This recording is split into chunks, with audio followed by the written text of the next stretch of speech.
It's a very random and motley assortment, which is really fun. Okay, I hope you enjoy.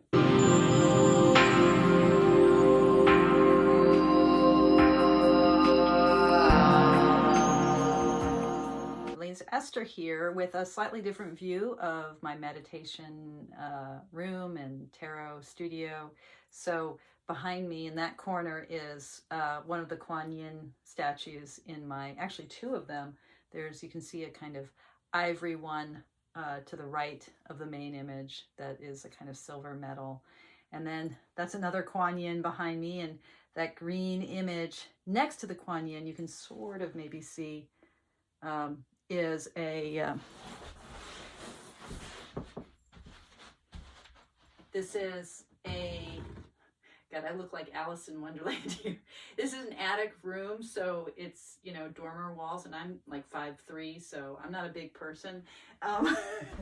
Welcome to my space.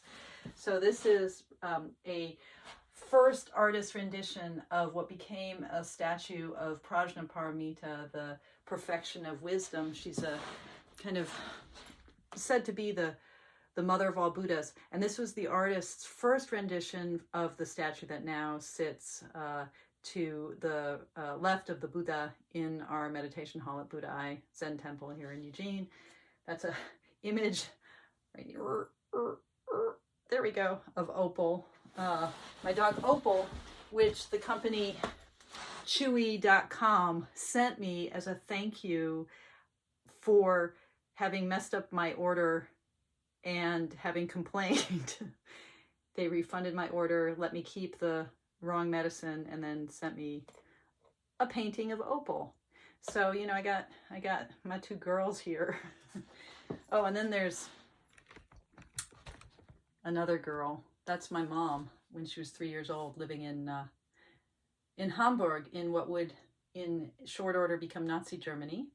And she and her whole family fled and ended up in the United States, as did my father's family. They left they left Mannheim and ended up in the United States. And fortunately, both families, the immediate families, survived, and that's how Esther is on this planet. And then if we move a little bit more, that's my main altar, which this isn't very Zen. I've got tons of stuff on my altar. There's a hymn to Prajna Paramita down there, and some incense, and all sorts of sacred objects. And whoops, I'm trying to figure out how to point in the box. And then above, there's just all sorts of things, including 2 tarot decks. And so this is where I meditate, and when I'm not at the temple. And then that's my desk. Oops, sorry. It's a little shaky because of my tripod. So this is where I work, I write, I do my readings. I have my computer here, and I just sit at my desk and contemplate.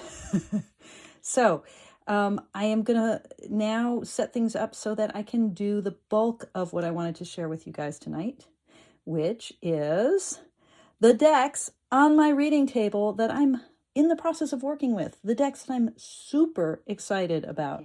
I'm thinking I might do a video like this every now and then. These are the decks I have in mind to be working with over the next, I don't know. I'm not even sure. And it's a motley and random crew, and it may change. But let's start with this. This is the first printing of the second edition of the Mary L. Now, I have all 3 of the Mary L's. The first edition, which has, I think the best images, but I don't like the glossy cardstock.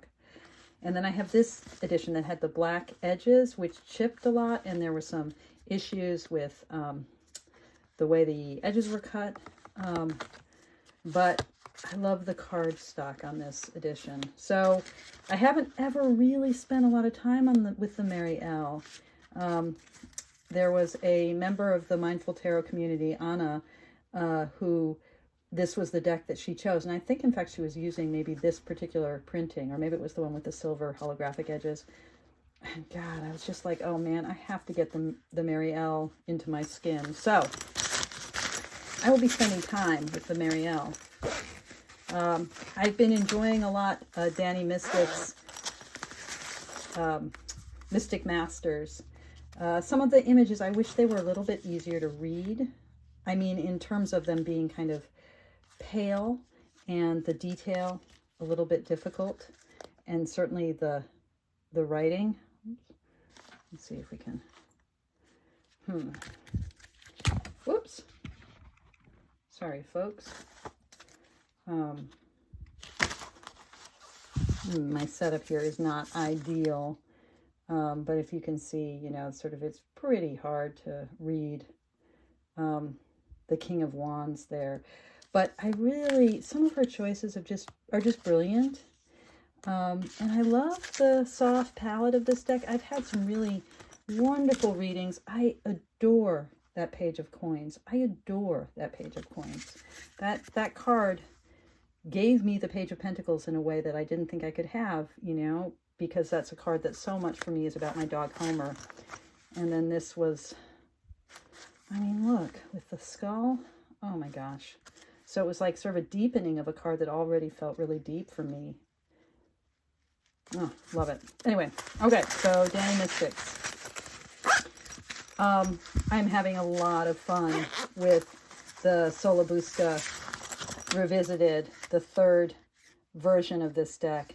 Oh God, look at that Queen of Cups. I'm just really, really, really enjoying it. Really getting powerful readings. And I've been in touch with tarotbyseven herself, or 7 stars, and realized that there are a lot of resources on the website that I didn't know were there. They're new from the 3rd edition, and so I'm going to probably be doing at least one more video to talk about her choices in this deck in general, and in relationship to the original Sola Busca. Now, this is an edition just for myself. This is an edition of the Crystal Tarot that I cropped. The Judgment card. It's not perfect because I don't do anything perfect. Look at that 4 of Wands. But, oh my God, I love this deck. And again, the Mindful Tarot community, I owe my current obsession with this deck to a member of that group, Nicola, who was posting with this deck, and she would blow up the images, and I was like, yes, oh my God, here it is. Look at the Magician. I mean, it's just magical. This is another image by Elisabetta Trevisan, the Hangman. This is the image I chose for the bag. And here, this bag doesn't have anything to do with this deck because I haven't gotten the bag yet, but this is the standard standard playing card tarot, which I freaking love. I love. Look at that star card. Oh my God. Okay, so I'm going to be playing more with that. It's going to take me forever to go through this mound of decks, but you know, mound of decks it is. A deck that I have loved for a long time, and I pulled out again and have been reading with lately, which is Maggie Stiefvater's brilliant, brilliant Raven's Prophecy Tarot. Oh, I love this deck. It came out with a really thick Llewellyn cardstock, and then they changed their cardstock to this more slippy, flexible one, which I like better. I have both. They each have their own bag. The other one has the image from the moon. They're both edged and slightly differently edged. This is the one I tend to play with the most. But the other one is on one of my altars. It's on my Kuan Yin altar. And this is the vintage version of the IJJ Tarot by the artist Luke, Make Playing Cards. I freaking love this deck. I have 2 different copies of the actual IJJ Swiss, from the vintage editions, but his vintage version of it with the browned effects and then a slightly larger format. It's standard tarot card size as opposed to the thinner format. Love, love, love. Picture of Juno, aka the High Priestess, on the front. This deck also doesn't have its own bag yet, but it's on its way. This is the Interim Tarot, which has really brilliant images. Look at that Alice in Wonderland kind of Four of Cups. Brilliant images, but also, and I think this is largely what is making me obsessed with it, the card stock is freaking perfect. It's linen, flexible, but it's not just ordinary linen. I don't know what the artist, how she did it. And it has a very distinctive smell to it. It's still got that new tarot smell because I haven't read with it more than a handful of times, but it also, it's a different kind of new tarot smell. It's like a special freaking deck. I love this deck. I don't know it well enough yet to know what kind of readings it will give me. I'm excited about it. And this, yes, the Stunning Tarot first edition, still mostly in order because I have not ever read with this deck, much less shuffled it. I was waiting until the Drop 'em 78 challenge was over for Mindful Tarot to dive in. And I'm it's such a beautiful deck. I almost have tried to snag a third edition and then didn't do it in time. I think the third edition is now sold out. Just because I was scared of hurting this deck. It's funny, I haven't had that relationship to a deck for a long time, but it's so beautiful. I don't want to hurt it. But I'm excited to work with it. I'm excited to work with her particular sort of Marseille lineage kind of feel for the meanings of the cards. And speaking of Marseille lineage, this is the Polka Tarot, and I just got this from a trade, or no, from a purchase on Facebook, and so it's been edged, but not really used. This deck is, I resisted this deck for a long time because it seemed so gruesome. All of the entrails and blood and severed pieces. But, you know, these entrails are umbilical cords, and that's slightly different.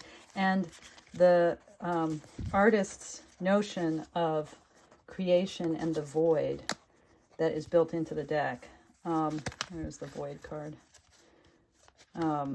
She has an extra card. I'm not going to find it, of course, because I'm looking for it. But it's really, there's something super deep, very sad, like mournful. And then this devil with its link to alchemy, solve, coagula. It's not just a shadowy deck. It's something else is going on. It's not just like creepy deck. There's something else going on here, and I'm really eager to learn from it. I just love that temperance. That was the card I chose. And speaking of temperance, I feel like there's something super balanced in this deck. This is the Uncommon Tarot, and again, I have to thank the lovely enablers in my Mindful Tarot community. Melanie was posting with this deck a fair amount, and I just fell in love with the collage. I mean, this is, I love a good collage deck, and most collage decks are not good. They're either too manipulated or awkward or what have you. But this deck, it doesn't try to hide its collagey nature, and it does it so deftly and with such wisdom. I've had some really beautiful readings with this deck too. Like King of Cups. I love the faces she chooses. I love the colors. I hate the backs. I hate the silver edging. But, you know, for an inexpensive mass market deck, boy, it packs a punch. This was not an easy deck to come by because I missed it when it was in print. This is the Hilda Tarot, and it is the Gingham edition. And this deck is just, it's just a delight. It's just playful and sweet and funny.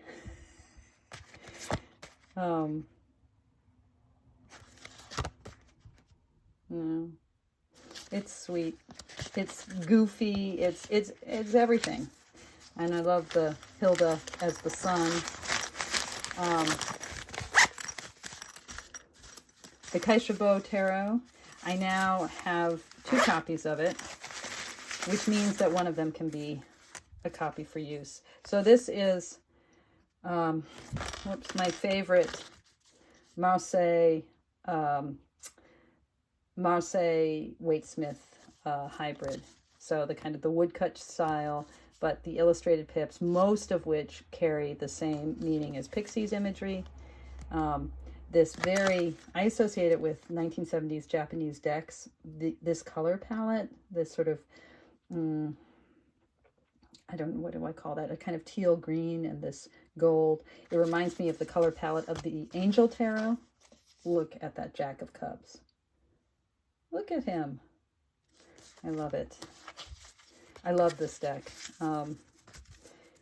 Yeah, I love this deck. And I haven't worked with it that much because I still have been babying it. I have a kind of study version of the deck, which I just made by taking photographs with my iPhone and sending them to make playing cards. And I like that study version, but the full-on images, all these guys, all the faces here. Yeah, this is a magical, fun, sweet deck that kind of always cheers me up. So I really want to get to know it better as I want to get to know this better. So this is the Paulina Tarot, a crop version that I made just for myself, and the colors are all wrong. I did not do a good job of correcting for color, and so it's darker than the original, and I didn't work with it because I was like, oh, I screwed this one up. And the original, I just don't like Paulina's backs, and I don't really like the back that I chose either. But, and this is just for me, you know, just playing with the images for me. I started working with this deck, and yeah, and just finding a whole bunch of stuff with it. One of that 8 of Pentacles. So, the Paulina Tarot. Look at the star. Look at the star. Love it. Okay. I have it right now. It's sitting on top of the 7th Sphere Marseille Tarot, which I love Tina Gong's cardstock. Her Labyrinth Tarot, is that what it's called? No, Golden Thread Tarot is what still probably my favorite in terms of shuffleability, my favorite plastic deck, waterproof deck. And so I wanted this deck for the cardstock and resisted getting it for years because I don't really like the images that well or the palette. But then I caved, and it's a really fun deck, and it's really fun to use it with something like the Paulina, just the palette and the softness. And then, of course, it shuffles so freaking beautifully. I'm dropping everything here, folks. And we're almost done. 2 other, I sort of have like the fun decks on the right side of my desk. Dame Darcy. And this is the, I think the 2nd edition of her self-published version, or not the self-published version, when it was still the Dame Darcy Tarot, not the Mermaid Tarot, and it still had the images that look a lot like the Llewellyn deck, and it's the cropping of the images is sort of off. I love this deck, and I love the things that are quirky about this edition of it.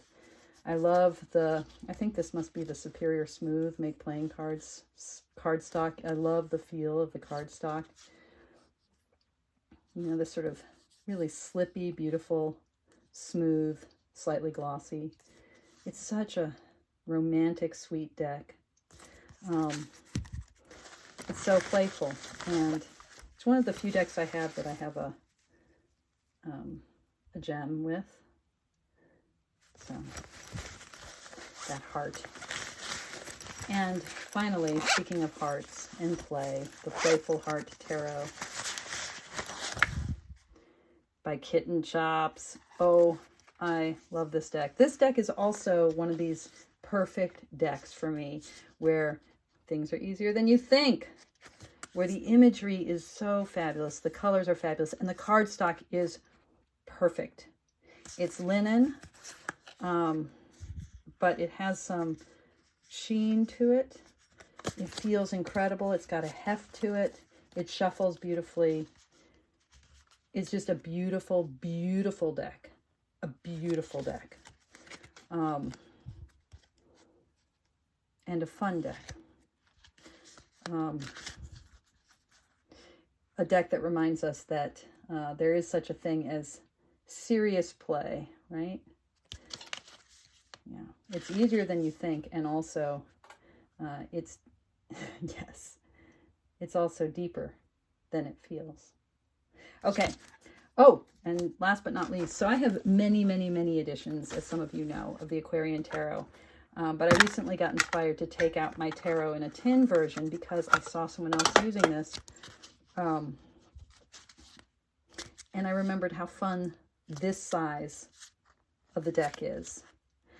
So I've been doing some readings with this. You know, you would think that I would love tarot in a tin because they're so portable, but I'm so addicted to my bags that I don't really like taking tins with me. They're heavy and they get dented. So, but I'm playing with it. I'm thinking about it. And then over there I have, actually, I guess I'm not done. So, I mean, this is one of my editions of the Wild Unknown, and then the Animal Spirit. It's the only Oracle deck that I work with on a regular basis. I'm not a big Oracle gal, but I'm a fan of that particular deck. And finally, I almost forgot about this. I have not even flipped all the way through, but Tarot of the Droning World. This is going to be an important deck for me, I think. This is a powerful deck. We will come back to this deck. It is, the form factor of it is fabulous. It's longer, slightly wider, longer than Kitten Chops. And Kitten Chops cards are, I think, because her cards are bigger than regular tarot. So this is a regular tarot size, right? So it's a really cool form factor for this Mouse lineage style deck by the same people who did Carnival at the End of the World. Yeah, and it's, I mean, the production quality is amazing. Yeah, we'll come back to that one. Okay, folks, I think that's all for now. That's probably quite enough. I do have a couple of, well, actually, maybe I'll just, so on the table next to my reading table, I have my Augenblick second edition, the Emperor, my card. Look at that Hermit. Yeah, this is also one I'm working with, want to work with.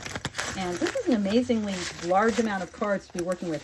And that deck alongside the Tildwick, which I have in both the first edition that came out when the artist was alive, and the second edition, which is beautifully produced. So, you know, Neil's brother put this one forward with its gorgeous copper and its, you know, peach skin, rose petal, whatever you want to call it, finish, and slightly lightened up imagery. So I'm curious about thinking location and place decks, so whether it's the Tildwick or the Augenblick, and thinking about those two together. That's some work that I'd like to be doing in the next chunk of time. And then I also pulled out to play with, again, a deck that's been sort of sitting unused for a while, but a deck that I really, really admire, the Slow Tarot, which also has incredibly wonderful, flexible